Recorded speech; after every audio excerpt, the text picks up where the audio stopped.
how to fix ASUS laptop power on but no display. In this video, I'm going to show you how to fix the black screen issue on an ASUS laptop. So this is where your laptop is on, but the screen is black. There's nothing on the display. You can see the backlight on your display on, but it's just not displaying anything. And if this video helps you, please consider giving it a like and also subscribe to my channel because that really helps me out. So it's actually pretty easy to fix this, and it's usually just an issue with a program crashing, something like that.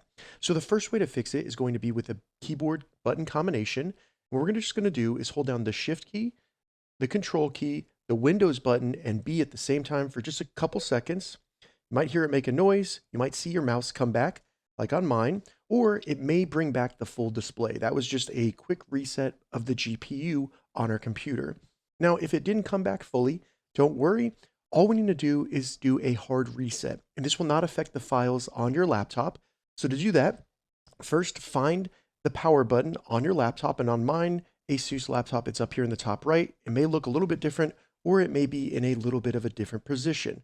So go ahead, hold down that power button for around 10 to 15 seconds until you see the backlight turn off, maybe the backlight on your keyboard turn off, or you hear the fans turn off on your laptop. So just keep holding it down around 5 seconds after that happens. Then all we need to do is let go of the power button and then hold down the power button for around 3 to 4 seconds just to get it to turn back on.